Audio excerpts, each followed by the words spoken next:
Movie शुरू होती है और हम एक लड़के मैक्स को देखते हैं जो कि अपने घर की छत पर बैठकर अपनी ड्राइंग कंप्लीट कर रहा होता है। लेकिन तभी उसकी मदर उसे नीचे बुलाती है ताकि वो अपना शिफ्टिंग का काम खत्म कर ले। अब उनकी बातों से हमें पता चलता है कि वो लोग पहले यहाँ पर रहा करते थे, लेकिन जब मैक्स 8 महीने का था तो वो लोग इस जगह को छोड़कर चले गए और मैक्स की फादर भी इसी शहर में ही एक हादसे की वजह से मारे गए और अब वो लोग दोबारा से रहने के लिए यहाँ पर आए हैं। अब जब वो लोग शिफ्टिंग कर रहे होते हैं तो इसी दौरान मैक्स कुछ अजीब नोटिस करता है। वो जैसे अपना हाथ टीवी के पास लेकर जाता है तो टीवी की स्क्रीन पर अजीब तरह की वेव्स बनने लगती हैं, जो कि साइंटिफिकली पॉसिबल ही नहीं था। तब ये देखकर मैक्स अपने हाथ को देखता है और काफी शॉक्ड हो जाता है, लेकिन फिर वो इस चीज को इग्नोर करके अपनी मदर की हेल्प करने में लग जाता है। इसके बाद मैक्स अपने स्कूल के लिए तैयार हो रहा होता है, लेकिन तब भी वो अपने हाथ से निकली हुई उन वेव्स के बारे में सोच रहा होता है कि आखिर वो चीज थी क्या और ये चीज पॉसिबल कैसे हो सकती है। फिर मैक्स अपने स्कूल के लिए निकल जाता है। फिर मैक्स स्कूल जाते हुए एक रिसर्च लैब की रिस्ट्रिक्टेड एरिया के पास जाकर रुकता है। असल में ये रिसर्च लैब मैक्स के फादर की ही थी, जहाँ पर एक हादसा होने की वजह से उसके फादर की मौत हो गई। तभी मैक्स के पास उसकी मदर का मैसेज आता है और वो जैसे स्क्रीन को स्वाइप करता है उसके हाथ से फिर वैसे ही वेव्स निकलती हैं और इस बार तो मोबाइल पूरी तरह से बंद हो जाता है। इसके बाद मैक्स दोबारा अपने स्कूल के लिए निकल जाता है। इसके बाद हमें उस रिसर्च लैब के अंदर का सीन दिखाया जाता है, जहाँ पर एक सबमरीन रोबोट में से एक अजीब तरह की लाइट ग्लो करती है और ये लाइट ब्लू कलर की होती है और ये सबमरीन ग्लो इसीलिए कर रही थी क्योंकि मैक्स उसके आसपास ही था, जिसकी वजह से वो सबमरीन रोबोट एक्टिवेट होना शुरू हो जाता है। इसके बाद स्कूल जाते हुए रास्ते में एक गाड़ी से टकराने की वजह से मैक्स की साइकिल टूट जाती है और मैक्स दूर जाकर गिरता है। तब उसकी मदद करने के लिए वो कार ड्राइवर जो कि एक लड़की थी वो आती है और इस लड़की का नाम सोफिया होता है। वो मैक्स से कहती है कि स्कूल के बाद तो मुझे मिलना, मैं तुम्हारी साइकिल को बिल्कुल ठीक कर दूंगी। इसके बाद जब मैक्स स्कूल जाता है तो हमें पता चलता है कि मैक्स के फादर इस शहर में काफी फेमस थे और लोग उनकी काफी इज्जत किया करते थे। स्कूल खत्म होने के बाद मैक्स एक जगह पर जाकर बैठ जाता है, जहाँ पर वो उन वेव्स यानी अपनी पावर्स के बारे में सोचकर काफी कंफ्यूज होता है। लेकिन तभी वहाँ पर सोफिया अपनी गाड़ी लेकर आती है और मैक्स की साइकिल को ठीक करने के लिए वो उसे अपने गैरेज में ले जाती है। गैरेज में जाकर सोफिया मैक्स की साइकिल को बिल्कुल ठीक कर देती है। इसी दौरान हम नोटिस करते हैं कि वो दोनों एक दूसरे से मिलकर बहुत खुश हैं। इसके बाद मैक्स अपने घर वापस चला जाता है। घर आकर मैक्स अपने घर में माइल्स नाम की एक आदमी को पाता है और उसकी मदर उससे बात कर रही होती है। असल में ये पर्सन यानी माइल्स मैक्स के फादर के साथ काम किया करता था और ये इनका एक फैमिली फ्रेंड भी था। फिर हमें उसी रिसर्च लैब में वही सबमरीन रोबोट दिखाया जाता है, जहाँ उसके अंदर वो ब्लू लाइट फिर से ग्लो करने लगती है, लेकिन इस बार वहाँ पर पानी में एक काफी बड़ा ब्लास्ट होता है और वो जो चीज होती है वो पानी को एक शेप दे देती है। तब 2 साइंटिस्ट वहाँ पर चेक करने के लिए आते हैं। तब उनमें से एक साइंटिस्ट उस चीज को टच करने के लिए आगे बढ़ता है। अब जैसे ही वो साइंटिस्ट उस चीज को हाथ लगाने वाला होता ही है कि दूसरा साइंटिस्ट पावर को कट कर देता है, जिसके बाद पानी से एक छोटा सा फ्लाइंग ऑब्जेक्ट बाहर आता है और वो वहाँ से भाग रहा होता है। तब वो दोनों साइंटिस्ट जल्दी से सिक्योरिटी को बुलाते हैं ताकि वो उस फ्लाइंग ऑब्जेक्ट को ढूंढ सके। वो छोटा सा फ्लाइंग ऑब्जेक्ट रिसर्च लैब से भागने की कोशिश करता है। तब उसे रोकने के लिए बहुत सारे सिक्योरिटी गार्ड्स उसके पीछे पड़ जाते हैं, लेकिन वो फ्लाइंग ऑब्जेक्ट बिल्कुल बॉल की तरह होती है और उसकी स्पीड भी काफी तेज होती है और पावर कट होने की वजह से वहाँ हर तरफ अंधेरा ही अंधेरा था और इतना अंधेरा होने की वजह से सिक्योरिटी गार्ड्स को भी काफी मुश्किल पेश आ रही थी उस फ्लाइंग ऑब्जेक्ट को पकड़ने में, जिसकी वजह से वो उसे नहीं रोक पाते और वो फ्लाइंग ऑब्जेक्ट उस रिसर्च लैब से निकल जाता है। उधर मैक्स के घर का सीन दिखाया जाता है, जहाँ पर वो लोग खाना खा रहे थे। वो आदमी माइल्स कहता है कि मैं और मैक्स के फादर हमेशा इस बात पर ही डिस्कस करते रहते थे कि हमारा गोल क्या है। अब यहाँ पर हमें पता चलता है कि असल में माइल्स ने ही मैक्स और उसकी मदर को काफी इंसिस्ट करके यहाँ इस शहर में बुलाया था। इसके बाद माइल्स वहाँ से चला जाता है। मैक्स भी अपने रूम में चला जाता है सोने के लिए। फिर वो अपने रूम में पहुँचकर कंप्यूटर में अपने फादर की रिसर्च लैब में हुए उस हादसे के बारे में सर्च करता है जिसमें उनकी मौत हुई थी। तो वहाँ पर मिले कुछ क्लिप्स की मदद से हमें ये पता चलता है कि एक बहुत बड़े तूफान की वजह से उसके फादर की मौत हुई थी, लेकिन नेचुरली ऐसा तूफान पॉसिबल ही नहीं है। तो इसका मतलब ये है कि वो तूफान किसी ने खुद बनाया था, लेकिन वो तूफान किसने बनाया था, किस मकसद के लिए बनाया था, इसके बारे में हम आगे जानेंगे। अभी मैक्स उन क्लिप्स को देख ही रहा होता है कि तभी अचानक से उसका कंप्यूटर ऑफ हो जाता है, जिसकी वजह से गुस्से में मैक्स जैसे ही अपना हाथ टेबल पर मारता है तब उसके हाथ से दोबारा वही एनर्जी लिक्विड वेव्स बाहर निकलती हैं और इस बार तो वो नजर भी आ रही थी, जिन्हें देखकर मैक्स बहुत बहुत घबरा जाता है। घबराते हुए वो अपने हाथ को तकिए के नीचे रख देता है। फिर मैक्स अपने हाथ से निकलने वाली उन वेव्स को बड़े गौर से देख रहा होता है, उन्हें एग्जामिन कर रहा होता है। लेकिन जैसे ही वो अपना हाथ बंद करता है, इन्हें जैसे ही अपनी मुट्ठी को बंद करता है तो वो सारी वेव्स गायब हो जाती हैं। लेकिन जैसे ही वो अपनी मुट्ठी दोबारा खोलता है तो इस बार तो वो वेव्स काफी फोर्स से बाहर आती हैं, जिसकी वजह से मैक्स नीचे गिर जाता है। फिर नेक्स्ट डे मैक्स एक रेडियो और एक लैंप की मदद से अपनी पावर्स को कंट्रोल करने की कोशिश कर रहा होता है। जहाँ पर उसकी पावर्स तो कंट्रोल नहीं होती, लेकिन वो उन चीजों को ब्लास्ट कर देता है। फिर वो दोबारा से अपने स्कूल के लिए निकल पड़ता है। फिर ब्रेक के दौरान मैक्स अपने हाथ से निकलने वाली उन एनर्जी वेव्स का स्केच ड्रॉ करता है और तभी सोफिया वहाँ पर आकर उसे अपने साथ एक रेस्टोरेंट में चलने के लिए इनवाइट करती है, जिस पर मैक्स मान जाता है। फिर हम देखते हैं कि मैक्स अपने फ्री टाइम में अपने हाथ से निकलने वाली उन एनर्जी लिक्विड वेव से खेलने लगता है। फिर वो अपने घर में वापस आकर अपने कंप्यूटर में ये ढूंढने की कोशिश करता है कि उसकी फिंगर से लिक्विड एनर्जी वेव्स निकल रही हैं, तो ये है क्या। लेकिन ऑब्वियसली ये चीजें इंटरनेट पर मौजूद नहीं होती। फिर मैक्स नीचे आता है अपनी मदर से बातें करने के लिए अपने फादर के बारे में, जहाँ पर मैक्स ये जानने की कोशिश करता है कि आखिर उसके फादर कहाँ से हैं, उनका फैमिली बैकग्राउंड क्या है, उसके फादर का पास्ट क्या है, सब कुछ। और साथ साथ ये भी कि उनके घर के नीचे बॉम्ब शेल्टर क्यों है, क्योंकि मैक्स को ये बात बुरी लगती थी कि शहर के लोग उसके फादर को उसकी निस्बत ज्यादा जानते हैं। लेकिन तभी हम नोटिस करते हैं कि कुछ तो ऐसा है, कोई तो ऐसी चीज है जो मैक्स पर नजर रख रही है, और ये चीज मैक्स के अंदर मौजूद उन एनर्जी वेव्स को भी देख सकती है। नेक्स्ट डे मैक्स सोफिया के साथ उस रेस्टोरेंट में जाता है जहाँ पर उसने इनवाइट किया था। जहाँ पर कुछ बातें करने के बाद मैक्स की तबीयत खराब होने लगती है, क्योंकि उसकी पावर्स ओवरलोड हो रही थी, जहाँ पर उसकी हालत अब देखते ही देखते बिगड़ने लगती है। इसीलिए वो फौरन वॉशरूम चला जाता है, और वॉशरूम में जाकर जैसे ही वो मिरर में देखता है तो वो नोटिस करता है कि उसकी आंखों में से ब्लू लाइट्स निकल रही हैं, और उसके हाथों से भी अब पहले की निस्बत ज्यादा एनर्जी वेव्स निकल रही हैं। लेकिन इस बार तो वो उन्हें कंट्रोल भी नहीं कर पा रहा था। लेकिन जैसे ही मैक्स उन एनर्जी वेव्स को ऑफ करता है, वॉशरूम की लाइट्स भी ऑफ हो जाती हैं, जिसकी वजह से वहाँ पर हर तरफ अंधेरा हो जाता है। और अब तो मैक्स की बॉडी से भी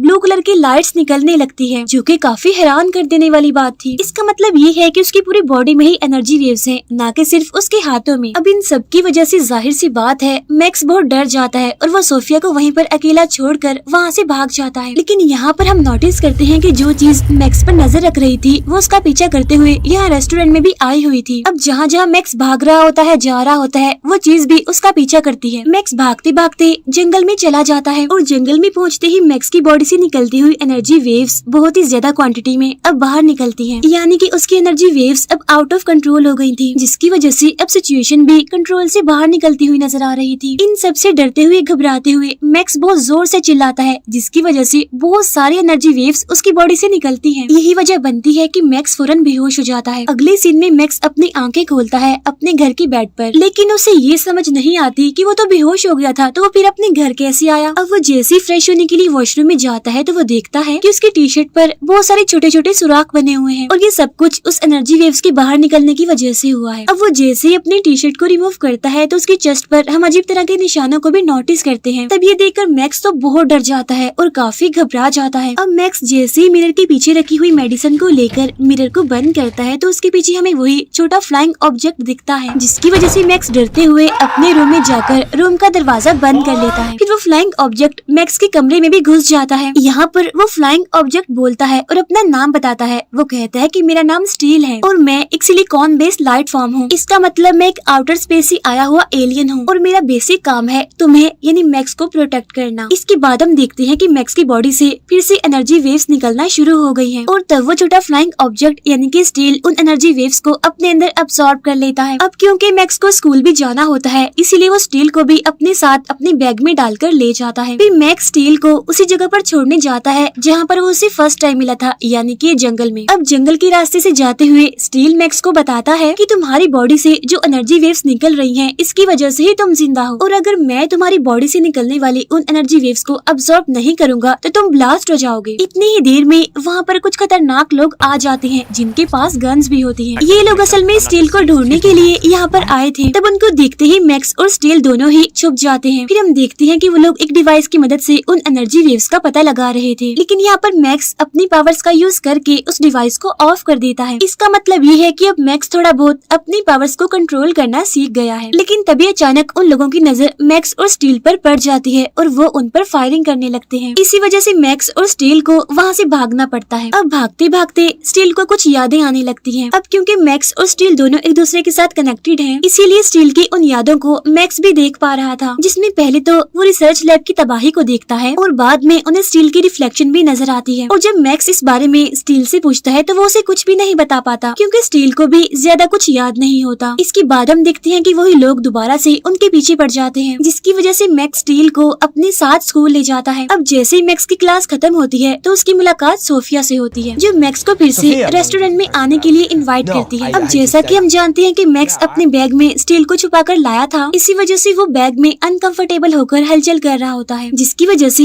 मैक्स को वहाँ से जाना पड़ता है। फिर वो दोनों एक ग्राउंड में जाकर बैठ जाते हैं और डिस्कस करने लगते हैं कि सारी सिचुएशन को कैसे कंट्रोल किया जाए। तभी उस टाइम मैक्स की बैग से एक ड्राइंग बाहर आती है, जहाँ पर उसने अपने ही फादर की रिसर्च लैब को ड्रॉ किया हुआ था। तब ये देखकर स्टील उसे बताता है कि हम लोगों को मारने के लिए अल्ट्रा लिंक्स आएंगे। अल्ट्रा लिंक्स भी असल में एक एलियन ही होता है और यही अल्ट्रा लिंक्स ही मैक्स के फादर की मौत की वजह है। इसके बाद वो दोनों अपने फादर की रिसर्च लैब में जाते हैं और अब ये लैब पूरी तरह से वीरान होती है। वहाँ पर जाकर मैक्स अपनी पावर्स की प्रैक्टिस करने लगता है, जहाँ पर मैक्स बहुत सारी नई नई चीजें करता है, जैसे कि वो वहाँ पर मार्शल आर्ट करता है, पार्कोर करता है और जिम्नास्टिक करता है। इसके बाद वो बड़े बड़े जंप भी करता है। इन शॉर्ट इतनी थोड़े टाइम में ये सब कुछ करने की पावर्स उसके अंदर आ जाती है। फिर मैक्स गलती से एक काफी बड़ा जंप कर देता है और ऊपर जाकर वो बाय मिस्टेक नीचे गिर जाता है, लेकिन ठीक टाइम पर स्टील उसे बचा लेता है। लेकिन तभी वो दोनों आपस में लिंक्ड हो जाते हैं, जिसकी वजह से वो लोग ट्रांसफॉर्म हो जाते हैं एक अलग ही तरह की सूट में। तब सूट अप होते ही मैक्स को कुछ विजन्स आते हैं, जो कि असल में स्टील की मेमोरीज होती हैं, यानी उसकी यादें, जिसमें कि वो अपने फादर को देखता है और मैक्स के फादर स्टील को देखते ही पहचान लेते हैं। इसके बाद जब वो दोनों अनलिंक्ड होते हैं तो मैक्स स्टील से पूछता है कि तुम मेरे फादर को कैसे जानते हो, लेकिन इसका जवाब स्टील नहीं दे पाता, क्योंकि उसको भी कुछ याद नहीं होता। लेकिन वो सिर्फ ये कहता है कि जिस तूफान से तुम्हारे फादर की मौत हुई थी वो असल में एक अल्ट्रा लिंक था। इसके बाद हमें अगले दिन का सीन दिखाया जाता है, जहाँ पर मैक्स और स्टील घर में होते हैं, जहाँ पर मैक्स डिसाइड करता है सब कुछ अपनी मदर को बताने का, लेकिन उसकी मदर तो घर पर ही नहीं होती। तभी मैक्स अपने फ्रिज पर एंटिक का साइन देखता है और वो डिसाइड करता है कि वो एंटिक जाकर माइल्स से इस बारे में सब कुछ पूछेगा।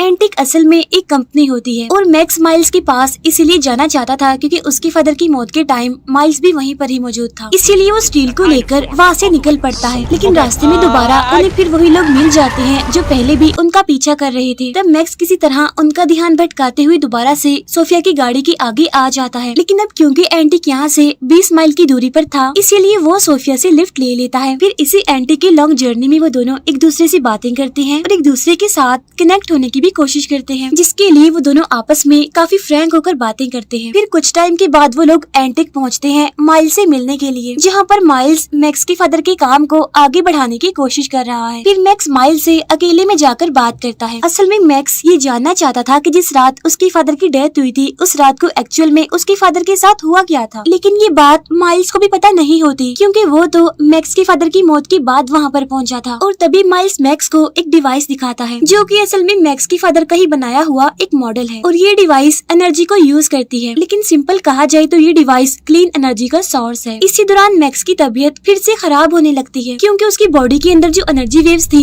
वो फिर से ओवरलोड हो रही थी। तब उसकी बॉडी से निकलने वाली एनर्जी वेव्स को माइल्स भी देख लेता है, जिसे देखकर वो बहुत ही ज्यादा शॉक्ड हो जाता है और मैक्स पहले की तरह ही वहाँ से भाग जाता है। भागते भागते मैक्स एक जगह पर आ जाता है, जहाँ पर एक अजीब सा तूफान उसका पीछा कर रहा था और इसी दौरान एक औरत की गाड़ी रेलवे ट्रैक पर आकर फंस जाती है। तब मैक्स उस लेडी की हेल्प करने के लिए जाता है और वो अपनी पावर से उसकी गाड़ी को स्टार्ट भी कर देता है। अब देखते ही देखते वो तूफान मैक्स को अपनी तरफ खींचने लगता है और जब वो मैक्स को निगलने ही वाला होता है तो बिल्कुल ठीक टाइम पर वहाँ स्टील आ जाता है। यहाँ पर वो दोनों लिंक्ड होते हैं और एक बार फिर से उस सूट में ट्रांसफॉर्म हो जाते हैं और इस बार मैक्स काफी अच्छे से उस सूट का इस्तेमाल करके उस तूफान को खत्म कर देता है और ये तूफान भी एक अल्ट्रा लिंक था। तूफान को खत्म करने के बाद जब मैक्स अल्ट्रा लिंक की तरफ आगे बढ़ता है तो वो देखता है कि वो अल्ट्रा लिंक तो बिल्कुल स्टील की तरह ही दिख रहा है, तो इसका मतलब साफ था कि स्टील भी अल्ट्रा लिंक का ही हिस्सा है। तब यहाँ पर फिर से मैक्स को विजन्स आने लगते हैं और इन विजन्स को देखकर ऐसा लगता है कि स्टील ने ही मैक्स के फादर को मारा है, लेकिन स्टील यहाँ पर मैक्स को बताता है कि तुम्हारी फादर इस एनर्जी वेव को जो कि तुम्हारे अंदर है इसी अल्ट्रा लिंक के खिलाफ यूज कर रहे थे, यानी कि तुम्हारे फादर के अंदर भी ये एनर्जी मौजूद थी जो कि तुम्हारे अंदर है। यहाँ पर स्टील मैक्स को ये भी बताता है कि अल्ट्रा लिंक्स असल में जमीन को डिस्ट्रॉय करने के लिए आए हैं और सिर्फ तुम्हारी एनर्जी एनर्जी ही अल्ट्रा लिंक्स को रोक सकती है। लेकिन मैक्स इन सभी चीजों की वजह से काफी पैनिक कर जाता है और काफी डर भी जाता है, क्योंकि ये सारे काम उसके फादर भी कर रहे थे और उनकी मौत हो गई। इसीलिए वो भागकर अपने घर जाता है, जहाँ पर वो देखता है कि कुछ ऑफिसर्स उसके घर की तलाशी ले रहे हैं। तभी ये देखकर मैक्स समझ जाता है कि ये सारे लोग उसके पीछे उसके घर तक आ गए हैं। इसी वजह से मैक्स वहाँ से भागकर सोफिया के घर चला जाता है, जहाँ वो सोफिया की गाड़ी उससे मांगता है और गाड़ी में बैठकर वो एंटी के लिए निकल जाता है और रास्ते में वो माइल्स को कॉल करता है। तब माइल्स उसे उसकी फादर की पुरानी रिसर्च लैब की तरफ आने के लिए कहता है। इसके फौरन बाद हमें मैक्स के घर का सीन दिखाया जाता है, जहाँ पर इस मूवी का एक बड़ा ट्विस्ट रिवील होता है कि मैक्स की मदर असल में एंटी कंपनी की असल ऑनर है और वो उन ऑफिसर्स को मैक्स को ढूंढने का ऑर्डर देती है। इसके बाद हमें दोबारा से रिसर्च लैब का सीन दिखाया जाता है, जहाँ पर मैक्स कुछ लाइट्स को फॉलो करते हुए आगे बढ़ता है। उन लाइट्स को फॉलो करते हुए मैक्स उस प्रोटोटाइप की तरफ आगे बढ़ता है, जिसके अंदर स्टील अभी स्लीपिंग मोड में होता है। असल में ये एक चेम्बर की तरह का होता है और तभी मैक्स को फिर से